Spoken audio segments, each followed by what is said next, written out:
Yendo más allá, y no por ponerme técnico, quiero decir, no por recaer en aquello a lo que se le conoce como teoría del conocimiento, no voy a entrar en esto, ¿eh? Sería justo aceptar ciegamente aquel archiconocido dicho que versa que más sabe el diablo por viejo que por diablo, pues ello presupone, a la manera de lo que en filosofía recibe el nombre de la petición de principio, que se acepte, casi diríase acríticamente, que algo es así porque es así, tal como la madre enuncia, porque soy tu madre. Lo que quiero dar a entender con todo lo anterior es que es la cantidad de canas, patas de gallo y arrugas en la piel lo que otorga la validez en el conocimiento adquirido. Así pues, en lo que en filosofía se conoce como epistemología y nociología, tampoco entraré en eso, las preguntas referidas a qué es el conocimiento y cómo lo adquirimos se responderían con, respectivamente, el paso del tiempo y el transitar de la vida. Pero, ¿y qué pasa cuando los adultos se quedan anquilosados en un mundo que ya no existe? Jesús G. Maestro, mi novio, distingue 4 etapas de la vida, siendo la infancia, la juventud, la madurez y la vejez. La primera de ellas la describe como la etapa original de la vida, la segunda como el confrontamiento con los adultos, la tercera como el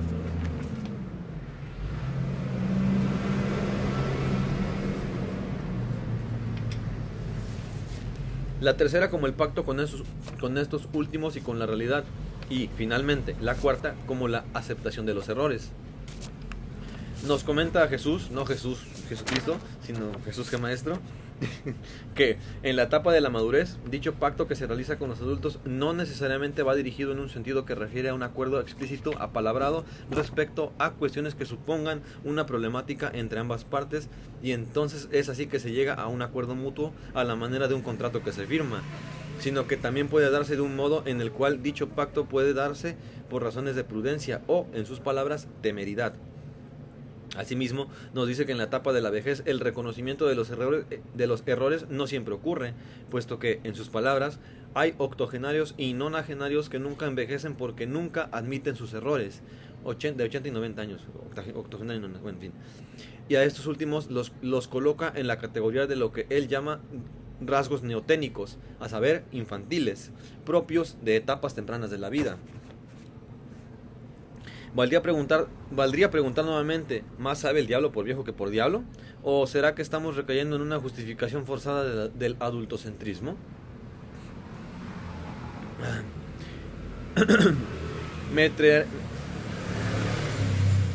Me permitiré traer a los ojos del lector algunas citas de Paulo Freire, ahora sí es Paulo Freire, provenientes de su libro El grito manso. Dice Paulo, abro citas: los objetos cognoscibles son percibidos mediante el ejercicio de la curiosidad. De allí el cuidado que nosotros como profesores debemos tener en relación con preservar la curiosidad de los niños. ¿Cuántas veces habrán observado en casas de amigos, mientras el papá y la mamá conversan con la visita, que de pronto el niño de 3 o 4 años se acerca corriendo con una pregunta y el papá le contesta: calladito, ¿no ves que estoy hablando con otra persona? ¿Cómo venís con esa pavada? Pucha, Dios mío. A mí no me gusta tirar piedras a nadie ni crear sentimientos de culpa, pero esta conducta es absurda. Es un comportamiento castrador que cercena una de las cosas más importantes que tenemos, y que es la curiosidad. Sin curiosidad ni siquiera tendríamos la posibilidad de ser papá o mamá. Todo tiempo educativo es tiempo de pregunta y de respuesta, tiempo de disciplinar, de reglamentar la propia pregunta, la propia respuesta. Una tarde, hace muchos años, en Recife, el rector de la universidad vino a nuestra casa para conversar sobre un problema académico. Estábamos en la terraza, cuando de repente uno de mis hijos, que debía tener unos 4 o 5 años, vino a preguntar algo. Paré la conversación, escuché al niño, le contesté y después le dije: mira, tu papá está conversando con un amigo que también tiene preguntas que hacer y respuestas para dar. Por eso, si tenés otra pregunta para hacer, te sugiero que la memorices y preguntes después. Así tu papá puede seguir conversando con su amigo. Es preciso defender el derecho que tiene el niño de preguntar, de satisfacer su curiosidad, pero al mismo tiempo decirle que hay momentos para preguntar y momentos para abstenerse, lo que en ética definimos como asumir los límites de la libertad. Sin límites no hay libertad, como tampoco hay autoridad. La formidable cuestión que se nos plantea a los educadores es cómo establecer los límites, en qué consisten realmente y cuáles entre todos ellos son los que hay que implementar.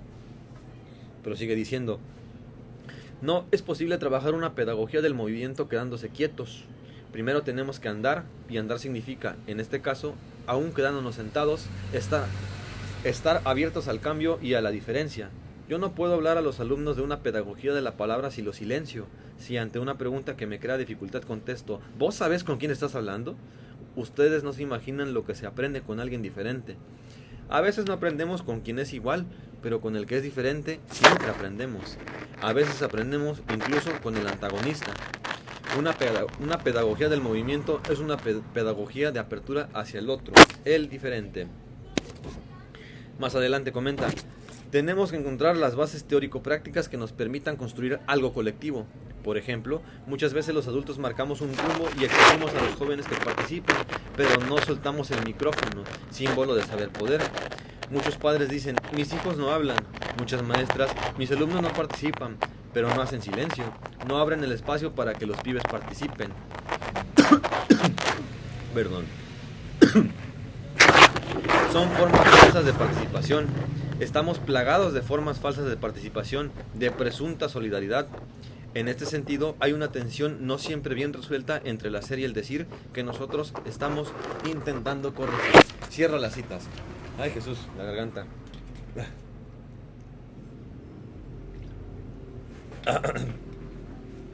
Ya. Mucho que comentar con referencia a las anteriores citas, aunque con ánimos de no extenderme más de lo que quizás sea necesario, trataré entonces de abordar lo más sustancial. Como habremos podido notar, en todas y cada una de ellas encontramos presente al adultocentrismo, y si bien creo que hasta estos momentos no ha sido definido, lo cierto es que llegados a este punto considero que ya ni siquiera hace falta, pues tras todo lo ya abordado, ¿hace falta decir más? Bueno, está bien, vamos a definirlo: adulto y centrismo, o sea, adulto y centrismo, no sé, geocentrismo, tierra, centrismo, bueno, en el centro, ¿no? En fin. Es como que el adulto está en, bueno, en fin, ya. Se entiende, carajo, ¿no? En lo personal, y saliéndome del esquema académico en el caso de Paulo, en la cotidianeidad no es raro percatarse de cómo es que algunos padres no poseen uno de los rasgos, a mi consideración, más fundamentales para, ya no digamos ser uno bueno, sino cuanto menos para no recaer en la afección del infante. Pues a la mínima que éste presenta conductas que, vale decir, son propias del rango de edad en el que se encuentra, al adulto pareciera asaltarle un sentimiento de desesperación de que el niño no se comporte como, sí, lo que es, un niño. Nuevamente, he de hacer hincapié en que no pretendo caer en la así conocida como revictimización. Es decir, yo no estoy diciendo al padre que es culpable porque es culpable, no. Pues repito, nadie enseña al padre a ser uno. Aunque tampoco me parece justo colocar a este en el papel de víctima, pues si bien es verdad que, así como el joven en etapas más avanzadas de la vida enuncia la queja respecto a que éste no pidió nacer, del mismo modo el padre tampoco, con lo cual podríamos recaer en la llamada falacia ad nauseam, que es como repetir todo el tiempo un discurso nada más, ¿no?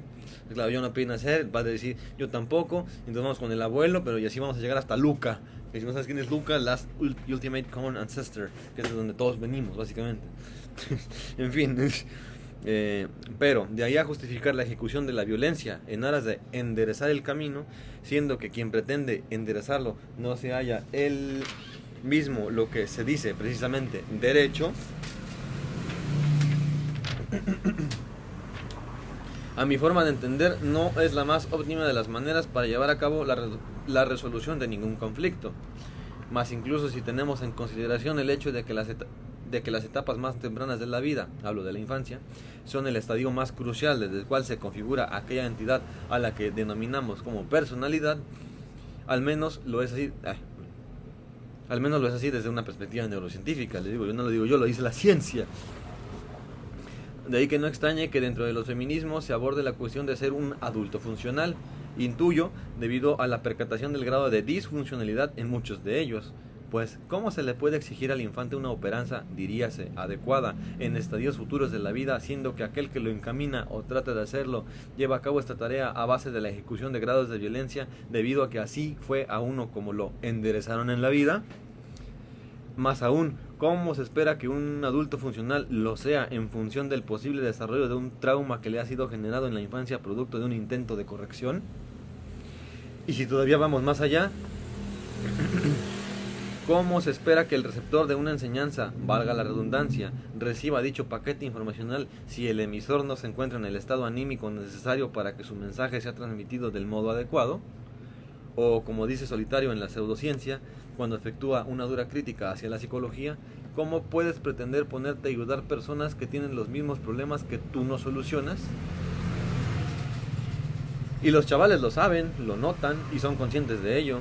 De ahí que opten por el silencio en no pocas ocasiones.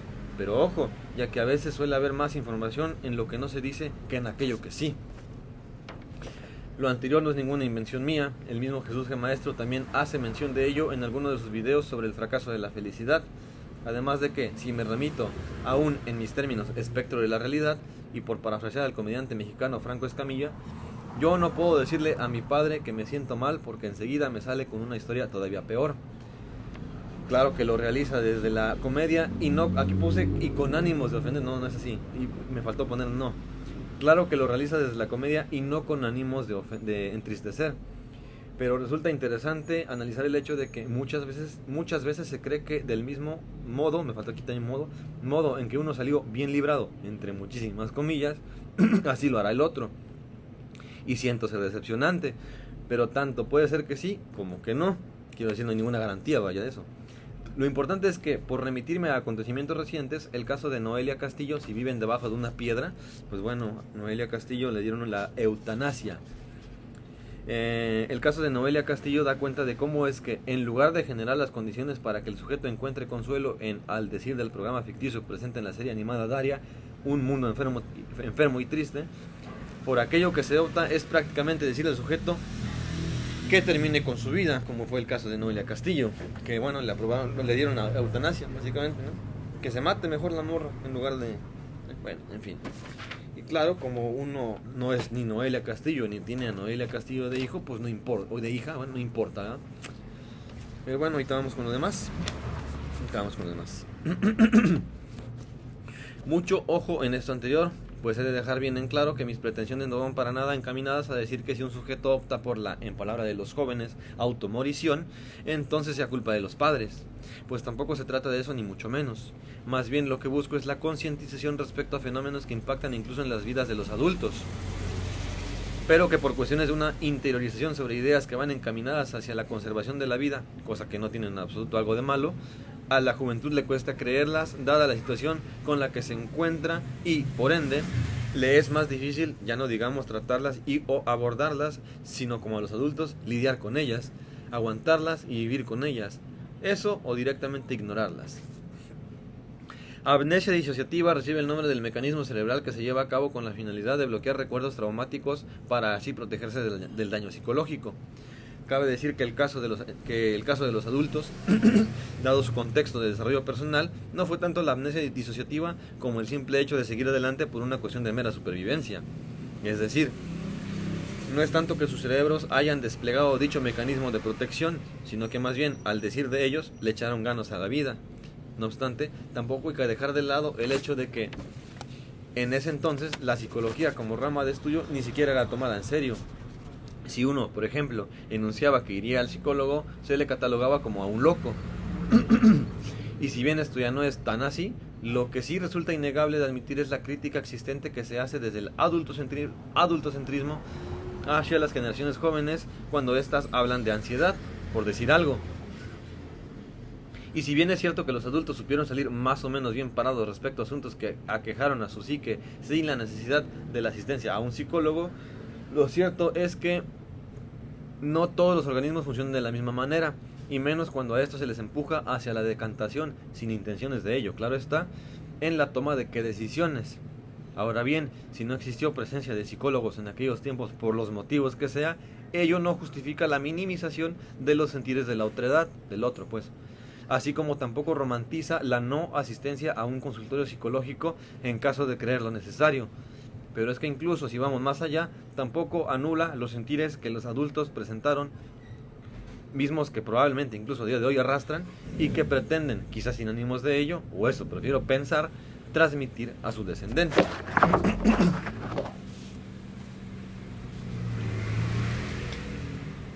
Siguiendo la misma que Siguiendo la misma línea que Paulo, Jorge Freire nos dice en la página 46. ¿Será cierto que vivimos esa edad de oro? Máximo Recalcati ha señalado la intuición en que se fundamenta.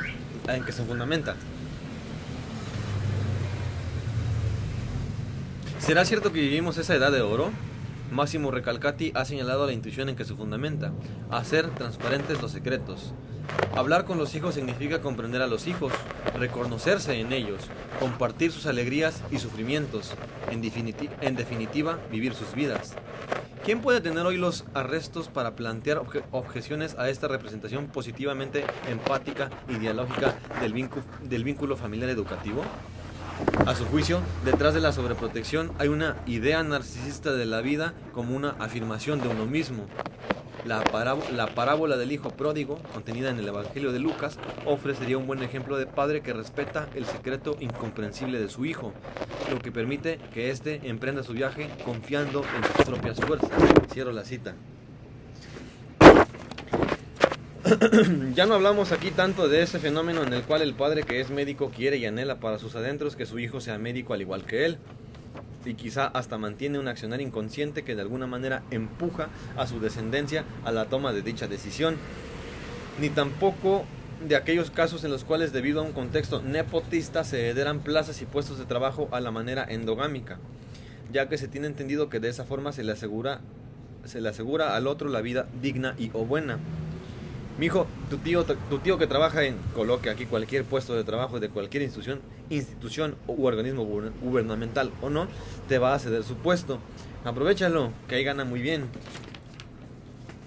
Y nadie niega que el factor económico evidentemente que a uno le otorga cierta calidad de vida.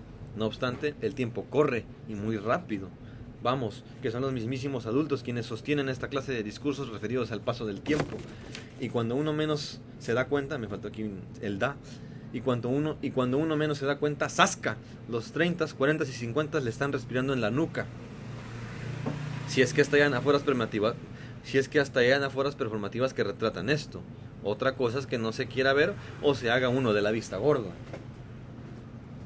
Pero, ajeno a lo anterior, si se llega a dichas edades sin haberse cuestionado por un momento si en verdad eso es lo que se quería, y si ya de por sí quizá existía un cierto atisbo de, diríase, vacío existencial o una sensación de ir sin rumbo, imagínese ahora cuando lo asalte la sensación de que nunca vivió su vida, sino la del otro o la de los demás. Y si a ello sumamos esa sensación en el pecho que dificulta la respiración, entre tantas otras cosas que podríamos añadir, pues bueno, es como si uno se cocinara en sus propios jugos, pero cuyo resultado no será precisamente palatable, sabroso. No hay umami, más bien lo más seguro que haya es, ay mami, traga saliva, ¿no? En fin, ya casi terminamos, qué bendición. Quiero lo mejor para ti, lo hago porque te amo, es lo mejor para ti. Frases coloquiales dichas, sí, quizá desde el corazón y el sentimiento más benevolente existente, pero mamá, yo no quiero ser maestra, me quiero dedicar a la pintura. Estás loca, ¿y de qué vas a comer el día de mañana? No, nada de eso. Usted va a ser maestra y le va a gustar y se calla porque soy su madre. Darío Stanraiver deja dicho en su libro El amor es imposible algo como: seguimos viendo a los hijos como pertenencias. Esto es, el hijo no es un individuo otro, radicalmente libre en términos sartrianos.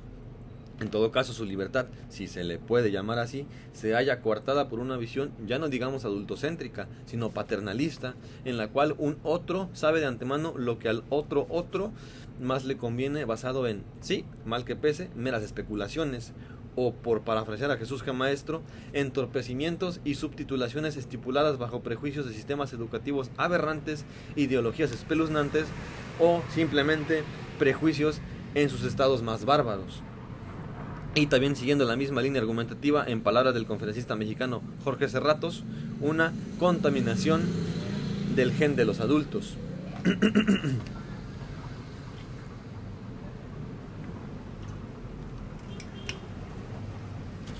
Curioso es que se hable de aquello que aparentemente uno sabe qué es lo que más le conviene a la otredad, como si supiese de antemano el futuro o algo por el estilo.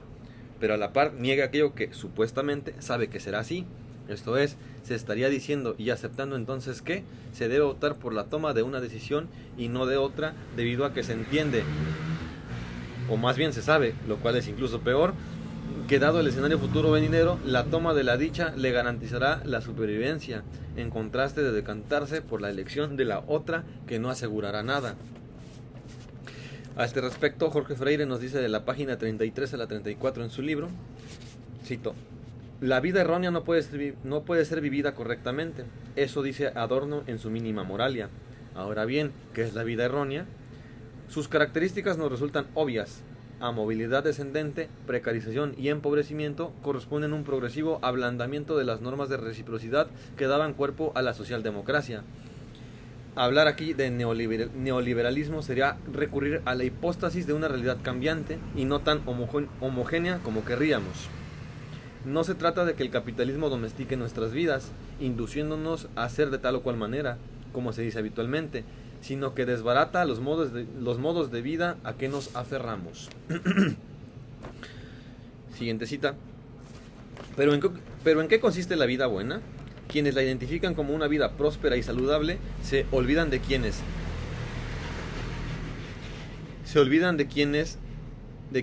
llevando una vida de tales características, no son dichosos ni experimentan una existencia significativa. Lo cierto es que hoy nos resulta obvio que la vida buena no es una cuestión estrictamente individual. Hablar de valores, por ejemplo, escamoteando las relaciones entre las personas, supondría caer en una bochornosa abstracción. Digamos que la vida errónea, por así llamarla, impide fructificar las diversas vidas buenas. El bien, como el ser de Aristóteles, se dice de muchas maneras, que el marco del pluralismo ampara. Madre mía, esto de leer demasiado está denso.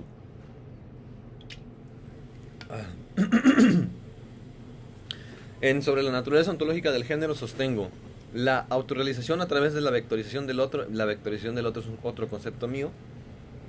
Pues un vector es un zancudo, por ejemplo, ¿no? Cualquier ente que lleve algo.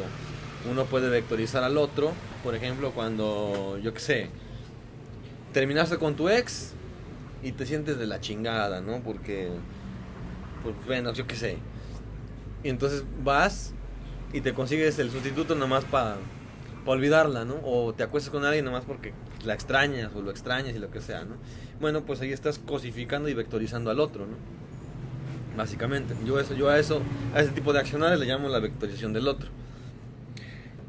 Entonces prosigo. La autorrealización a través de la vectorización del otro no puede ser otra cosa sino narcisismo en toda regla, tanto a nivel molar como molecular.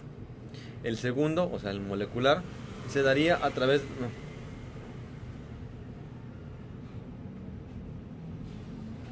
Sí, está bien. No, espérate, está mal. El segundo, bueno, ya no importa. Luego explico esto. El segundo se daría a través de la planificación familiar, por ejemplo, mientras que el primero a nivel del individuo, es decir, su persona en sí misma. Tengo pura del medio, ¿está bien? Sí. 5. Bien.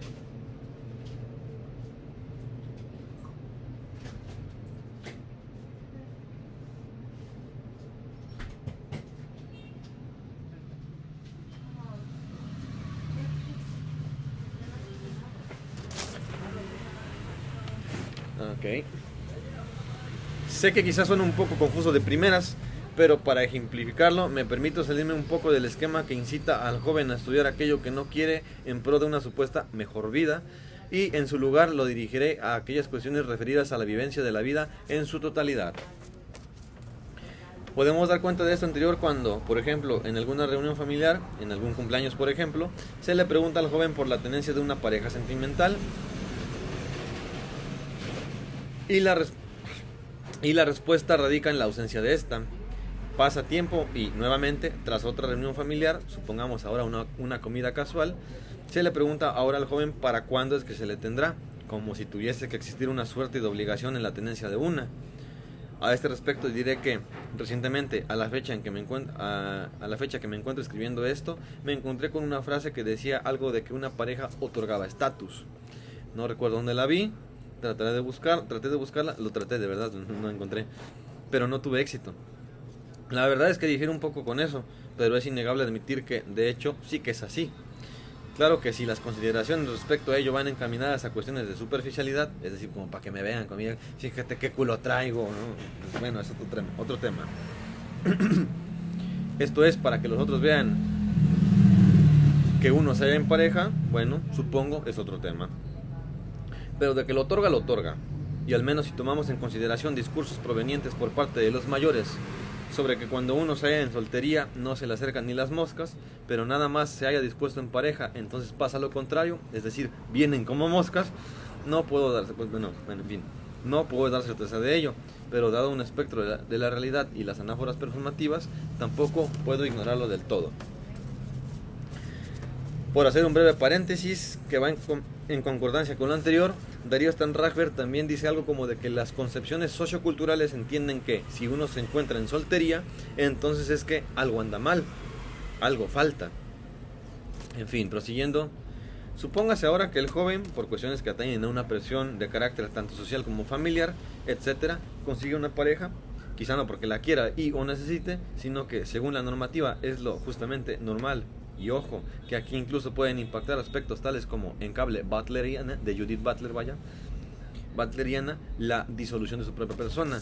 Butler dice algo como que en algunas ocasiones una concepción binaria del género, si no recuerdo mal, pueden deshacer a la propia persona, o algo así es la cita. En fin, a eso me refiero. La disolución de su propia persona, pues en la medida en que se desposee algo entendido como lo normal y o natural, así es que se entiende también a la par lo contrario, esto es lo anormal y antinatural. O como dice Grinberg en la teoría sintérgica, al hablar del tiempo, estamos asumiendo su inexistencia de la misma forma que al hacer referencia al ser o a la conciencia, subtextualmente estamos señalando su inexistencia. No es posible hablar de algo sin asumir la existencia de lo opuesto. Por ello, el tiempo implica el no tiempo. Esta sigla, lo que escribí, lo que viene que escribí me encanta. Ahorita lo explico, aunque sé que de buenas a primeras va a sonar raro. En este orden de ideas se asume con frecuencia que, dado que existe, permítaseme el oxímoron, un oxímoron es como que se diría escuchar el silencio, pues es una pendejada, ¿no? ¿Qué tal? 17, viejo.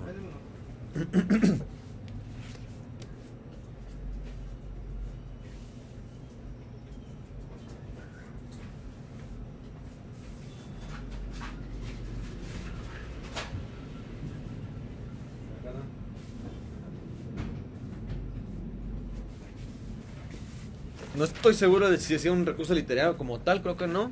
Simplemente es una palabra y ya, creo. Oxímoron. Es como decir, escuchar el silencio, ¿no? Correr lento, ¿no? Son como... En fin, se entiende, ¿no? Entonces, bueno, permítaseme el oxímoron. La inexistencia de algo, así... Bueno, en este orden de ideas, se asume con frecuencia que dado que existe, permítaseme el oxímoron, la inexistencia de algo, asimismo, al no existir la existencia de dicho algo, por ende, se sigue entonces que, cuanto menos, existe la no existencia. Amo la filosofía. Nada, remitiéndome el esquema normal lo normal y o natural, y su contraparte, lo antinatural y anormal, y siguiendo la línea de Stanraiver sobre que si uno no se haya dispuesto en pareja, entonces es que algo falta. Bueno, según las concepciones socioculturales de lo mismo, ¿no? Claro, entonces, como lo normal es eso, y no se tiene, entonces se sigue que existe la anormalidad o la anaturalidad, ¿no? Básicamente. Eso quise dar a entender con esa cita. Yo les digo, en muchas ocasiones yo escribo para mí y ya está.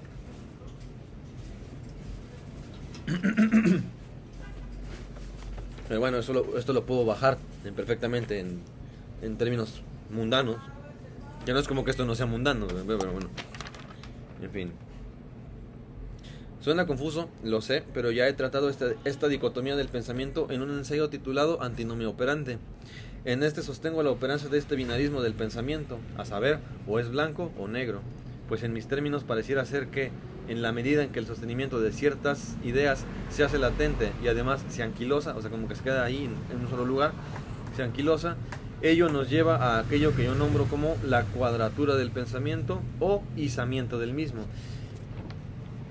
Izar de... no de izar una bandera, sino de izamiento de... Claro, si uno estudia filosofía o psicología o medicina o lo que sea, o abogacía, lo que sea, llega un punto en el que todo se iza y así va uno por el mundo filosofizando o medicinizando o a eso me refiero con el izamiento del pensamiento. No, hay una tendencia a observar el mundo desde la lente particular en el que se estudia, ¿no? Pero es inevitable no salir, es medio inevitable no salir de eso, ¿no? De ese esquema, una vez que llega a esos grados, ¿no? Digo en algún apartado, me gusta pensar en el porvenir cada que hay presencia de dicotomías o efectos polarizantes a nivel de sociedad. Quiero decir, se suele ver al cambio como un enemigo al que atacar. Podemos dar cuenta de ello con la energía nuclear, pues se propone como una posible fuente de energía. No obstante, hay muchas personas que no acaban por aceptar a este tipo de energía, puesto que se remiten a la catástrofe de Chernóbil. No obstante, la energía nuclear ha demostrado ser segura, pero quiero pensar que la visión anti-energía nuclear también tiene, aunque sea, algo de valor. A eso me refiero. Si no hubiese existido un antisemitismo, por ejemplo, la noción de antisemita sería aceptada sin ningún tipo de cuestionamiento sobre su ética. Si la absolutez, pues, imperase, el binario bien-mal ni siquiera existiría, ya que solo habría existencia de uno de los dos polos.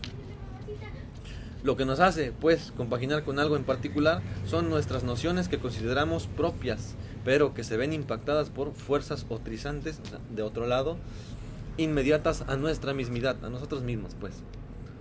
Yo no compagino con ideas antihomosexuales, por ejemplo, lo cual no significa que, por el contrario, soy pro LGBT o algo por el estilo, solo que no soy tan partidario del radicalismo. Quizás se deba a que mi madre tiene amistades que entrarían dentro de la comunidad LGBT, quién sabe. El caso es que, a primera instancia, podría pensarse que uno, yo en este caso, con toda su mismidad, fue el que solo y de manera completamente autónoma decidió o eligió creer lo que cree o pensar lo que piensa, y así decimos yo creo que o yo soy anti energía nuclear. Ya, cierro las citas. Lo que voy con lo anterior es a que, dado que no existe un esquema tal que el de la, en este caso, naturalidad y o la normalidad, entonces bajo la lógica, diríase ilógica, suena cagado aquí también, pero tiene lógica. Entonces, bajo la lógica, diríase ilógica, inmediatamente expuesta en mi ensayo antes citado, existiría por descarte su contraparte, a saber, la anaturalidad y la anormalidad. Si no hay, pues, presencia de una pareja, y dado que esto es lo normal, entonces se entiende que lo que sí hay es anormalidad en el ser. En fin, prosiguiendo. No conformes con que ya se disponga de una, ahora se le cuestiona por los hijos. ¿Para cuándo los hijos, mijo? ¿No me vas a dar nietos? Quiero ser abuela. Regresando sobre nuestros pasos, unas líneas atrás cuando hablaba sobre la autorrealización a través de la vectorización del otro, me refería justamente a esto. Bien es cierto que en dicho texto me refiero más bien a lo que, al decir de Foucault, dispositivo pareja se refiere. No obstante, aquello que yo nombro como la vectorización del otro puede perfectamente ser extrapolado hacia otros sentidos. De ahí que haga mención de lo molar y lo molecular. Más adelante sostengo. Esto ya es de sobre la naturaleza ontológica del género, no de antinomio operante. Uno se autorrealiza a nivel molar con la formación de una familia, a través del apaciguamiento o cese de ciertas características. Así, si antes se era un Don Juan, ahora se convierte en, como diría el gallo de oro, un lobo domesticado. De lo dipsómano, que te gusta el chupe, a lo abstemio, etc. Ahora bien, la autorrealización no siempre... Ya termino la cita. Ahora bien, la autorrealización no siempre culmina con algo así como un evento canónico o algo por el estilo, tal que la tenencia de un hijo. Por ejemplo, pues cuando ya se le tiene, como habremos podido notar, o bien se quiere que éste viva la vida de su progenitor a través del estudio de la misma carrera que éste cursó, consiga pareja y le convierta en abuelo, tan solo por decir algo. Es el evento canónico se podría entender como la tenencia del hijo, ¿no? Eso en todo caso, ahí podría terminar la autorrealización. De ahí que Freire, citando a alguien más, decía algo como justamente que puede ser narcisista, ¿no? Una idea narcisista, no, Paulo, bueno, no importa, pero Freire, los dos se piden a Freire. Decía que podía ser una perspectiva narcisista de uno mismo, algo así, ¿no? Ya lo dije antes, y léenlo con lo anterior.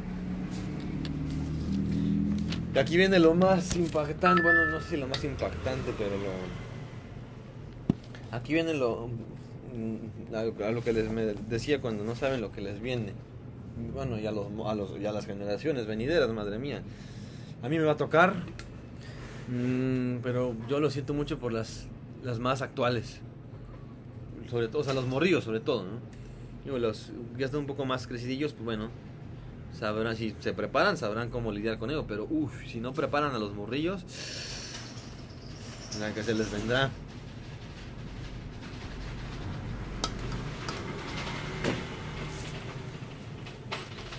Hagan con el culo ventosa porque viene lo bueno. Ernesto Castro, en uno de sus últimos videos titulado Catholic Confirmed Fit Tatiana Avellán, nos narra su experiencia acerca de una revelación divina que tuvo, pues de acuerdo a su testimonio, él se encontraba cursando por una etapa de su vida muy dura, al grado de que estaba decidido a arrojarse de un puente. Pero entonces se le apareció la Virgen y digamos que lo rescató. El caso de esto anterior es que un chico cuyo canal de YouTube se llama Néstor Baruque aborda en su video titulado La conversión de Ernesto Castro, René ZZ y Rosalía, precursores de un cambio social necesario, como bien se indica, la conversión de estos tres personajes hacia el ámbito religioso. Y nos deja ya con los pelos de punta desde el segundo 031 cuando dice: son víctimas de una sociedad enferma y voy un paso más allá. Cualquiera podríamos ser ellos. Más adelante, en el minuto 17:06, nos cita un fragmento de la obra del escritor ruso Fyodor Dostoyevsky, Los hermanos Karamazov, que dice: y es que el misterio de la existencia humana no consiste únicamente en vivir, sino en saber para qué se vive. Sin una idea precisa del sentido de la vida, el hombre no quiere vivir y prefiere matarse antes que seguir en la tierra, por mucho que nade en la abundancia. Avanza el video y en el minuto 18:46 nos cita otro fragmento y dice: y sin embargo, ya ves lo que ocurrió. En vez de someter la libertad de los hombres, tú se lo hiciste aún mayor. ¿O acaso habías olvidado que el hombre aprecia más la tranquilidad o incluso la muerte que la libertad para discernir el bien y el mal? No hay nada que seduzca más al hombre que el libre albedrío, pero tampoco hay nada que lo haga sufrir más. Ya Schopenhauer dejó dicho que sufrimos, bueno, ya cierro las citas, ¿no? Ya Schopenhauer dejó dicho que sufrimos al no obtener lo que deseamos, y si lo obtenemos nos aburre inmediatamente. Nuestra vida oscila entre el deseo, el dolor y el tedio. A este respecto me permito traer a colación una cita más de Antinomia Operante. Digo, hace no mucho alguien me externó su deseo de tener una motocicleta, mejor a la que tenía, a lo cual le dije que luego de que la obtuviera, su sentimiento de satisfacción le duraría solo un rato y que enseguida iba a querer una todavía mejor. Y me respondió que no. Y bueno, justamente fue eso lo que pasó. Y no solo cambió de moto una vez, sino que lo hizo en 2 ocasiones. Cuando iba a hacer un cambio y me mostró la moto que ahora quería en esos momentos, le dije algo como: ¿ves? Se lo dije. Solo me pregunto cuál será la siguiente que querrás después de que tengas esa. Me dijo que pararía hasta ahí, y bueno, sí lo hizo, aunque después la volvió a cambiar, pero esta vez no por una mejor, sino que volvió a recuperar una que tenía antes. Cierro la cita. A lo que voy con lo anterior es que cuando de deseo se trata, no hablamos necesariamente de objetos físicos, sino que también podemos incluso llegar a cosificar a las personas mismas en pro del cumplimiento de los mismos. Tal como nos habremos podido percatar antes con los ejemplos expuestos que, cabe decir, ni siquiera es que sean hipotéticos, sino que de verdad estos ocurren a nivel de sociedad y cultura, y sí, en el seno familiar también. Cosa distinta es la romantización o normalización existente de tales hechos, así como de que su concepción sea interpretada como buena. Ay mía, no queda sin voz a este paso. Quitemos a las motocicletas. Quitemos a las motocicletas o cualquier otro tipo de objeto u objetivo de vida en la ecuación y extrapolémoslo al terreno de aquello que se tiene entendido coloquialmente como el sentido de la vida.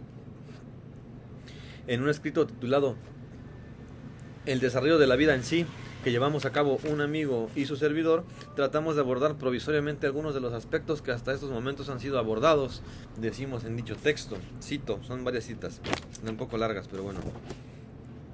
Quizá es en la etapa de la juventud cuando surgen toda una serie de cuestionamientos en grado sumo que van sobre todo dirigidos al mundo y a uno mismo.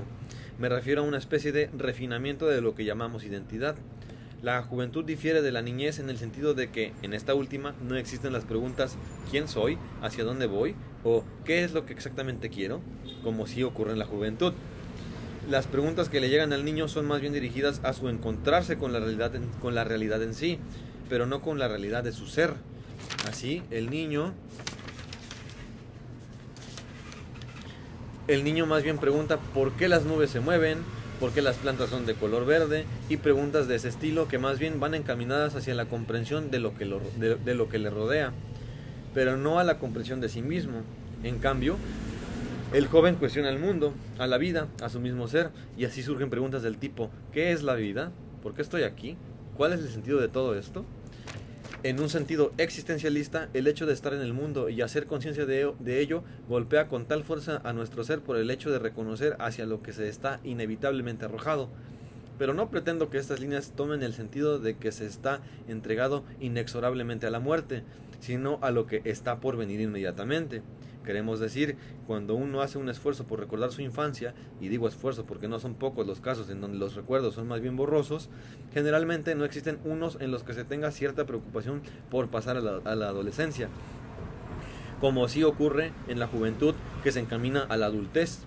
Mientras que el joven se preocupa por las responsabilidades y lo demandante de la etapa adulta, el adulto más bien está pensando en su retiro, en por fin poder descansar después de tanto tiempo trabajando arduamente y en el qué hacer para que cuando llegue a viejo se esté debidamente preparado, al menos en la medida de lo posible.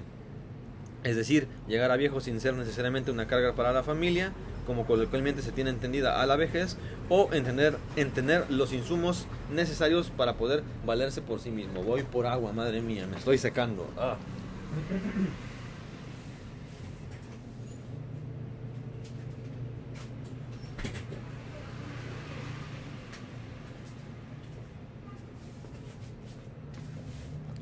Ay, ay, ay. Jesús el Cristo. Más adelante exponemos: nacer, crecer, reproducirse, morir, pues estar vivo no es precisamente igual a vivir. Son unas líneas de la canción de la vida como película, tragedia y ficción del artista venezolano Cancerbero. Dios lo tenga en su santa gloria. Eso no está aquí, lo acabo de decir de mamón.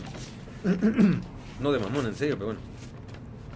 Cuya significancia es más profunda de lo que en apariencia se nos muestra, a saber, las facetas intrínsecas que tiene la vida, pues si bien se le suele dotar a la misma de un carácter sacro o cuanto menos milagroso, lo cierto es que la misma no lo es en su totalidad si somos verdaderamente objetivos. Decir que lo es como el recurso que se utiliza cuando se nos pregunta ¿cómo está todo?, y contestamos que todo está bien, cuando muy en el fondo sabemos que las cosas no están marchando para nada bien.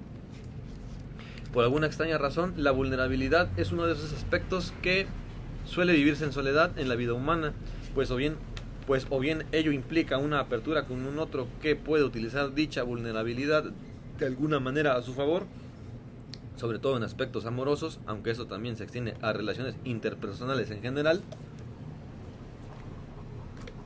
o bien se quiere evitar mandar mensajes negativos a la mente, ya que existe un miedo a que estos se interioricen y, en el peor de los casos, se cristalicen de alguna forma.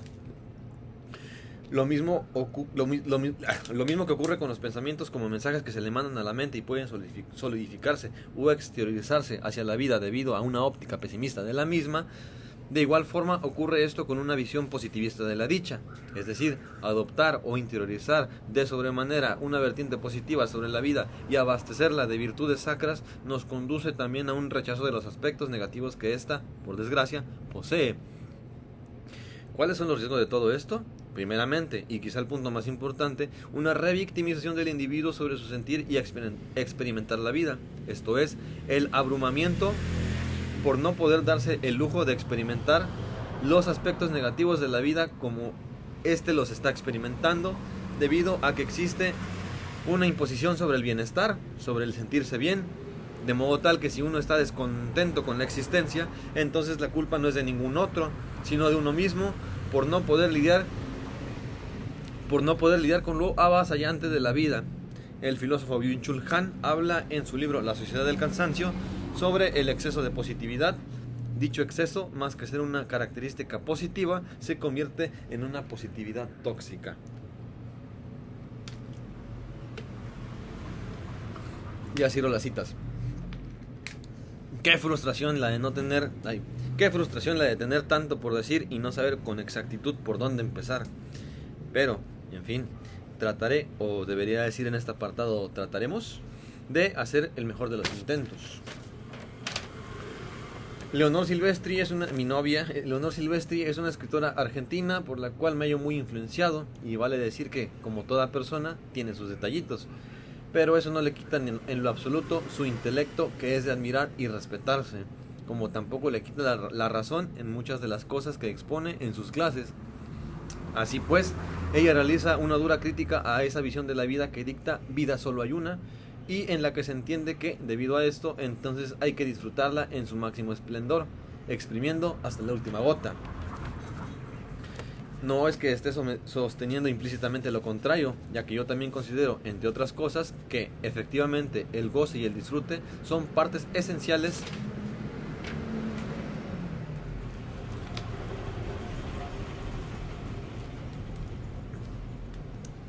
en la experimentación de esto que llamamos vida. De lo contrario, la existencia sería sumamente vacía.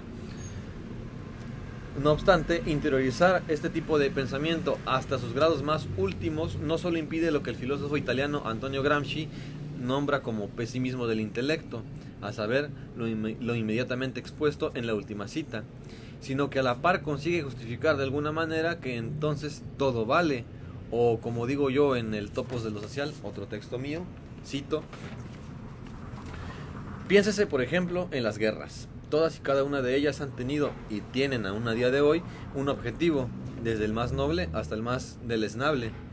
En el camino de llegar al fin último se han cometido toda clase de atrocidades. Incluso cuando ni siquiera se consiguen los propósitos, ya todas las calamidades han acontecido. Tómese, por ejemplo, el caso del así llamado progreso humano.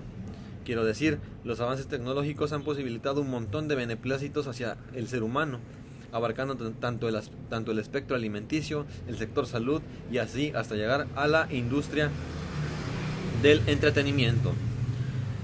Dudo que alguien se atreva a decir que en la Edad Media estábamos mejor o algo por el estilo, siendo que la esperanza de vida en ese entonces era significativamente menor, y eso tan solo por mencionar algo. Quizás, si bien nadie alegue que en la actualidad las condiciones de vida son relativamente mejores, lo cierto es que tenemos nuestros propios problemas. Sin ir más lejos, hoy por hoy tenemos islas de plástico en los océanos, derretimiento del permafrost y basura espacial, y todo con el fin de ¿qué exactamente? Los beneficios que mencionábamos antes. Nadie niega que estos no otorgan una mejor calidad de vida en todos los aspectos, pero ¿a costa de qué? De la depredación ambiental y el extractivismo a diestra y siniestra de los recursos finitos que tiene el planeta. Cierro la cita. Viajar, divertirse, salir con los amigos, adquirir todo tipo de mercancías no es algo malo per se en sí mismo, pero cuando este esquema se interioriza al grado de que, tal como digo en Postamortem, mi libro, cuando introduzco aquello que he bautizado como la eyoificación del amor, cito nuevamente: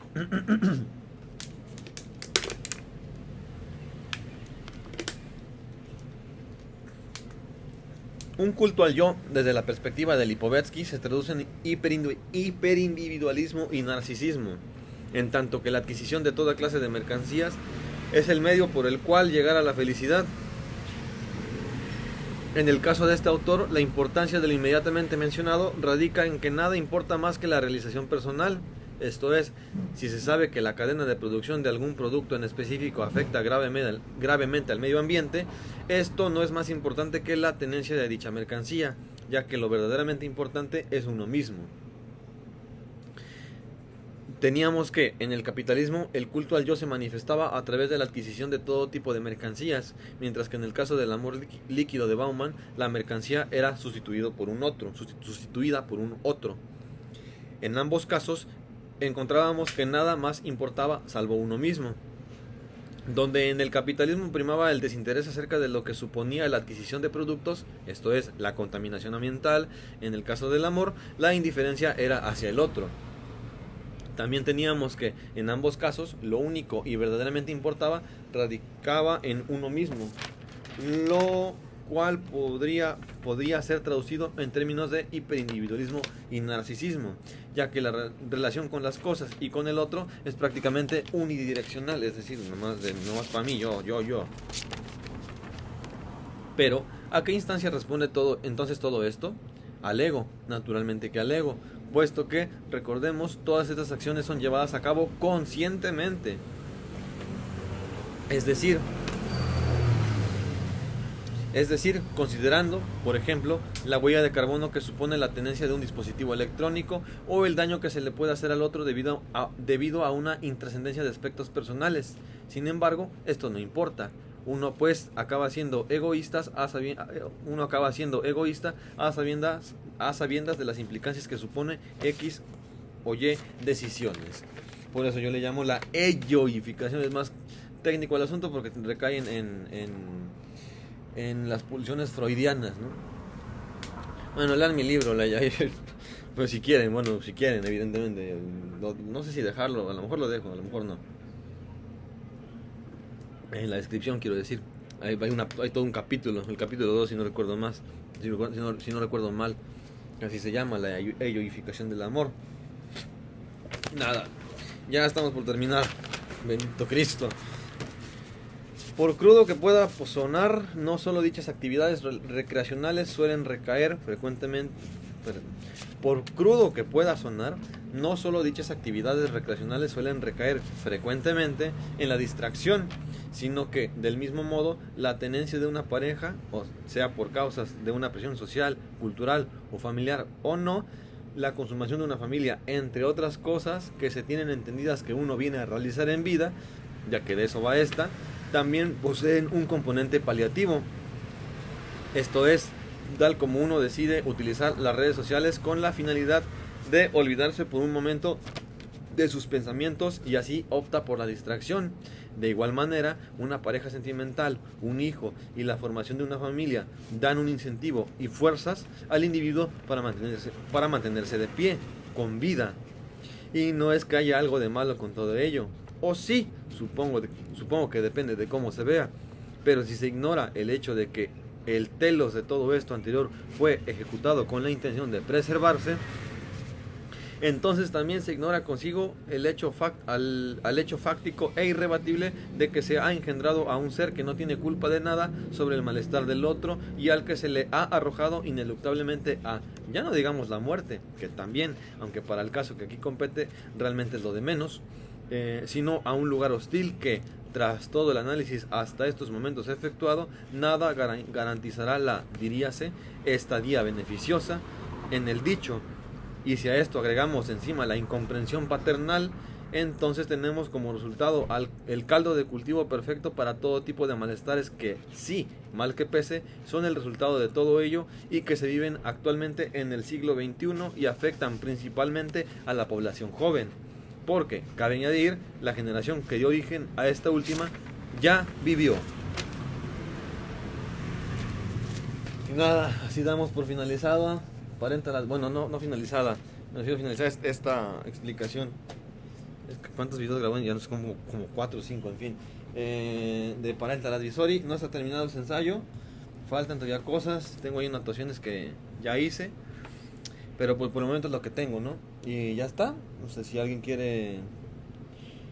Pues nada. O sea, si algún apartado de Parental Advisory suena rebuscado o algo por el estilo, o no está familiarizado con la cultura popular, pues nada, decir que ya me tomé la tarea de explicarlo absolutamente todo. Y nada, sin más que añadir, como digo en la introducción, tengan ustedes una excelente vida. Talue.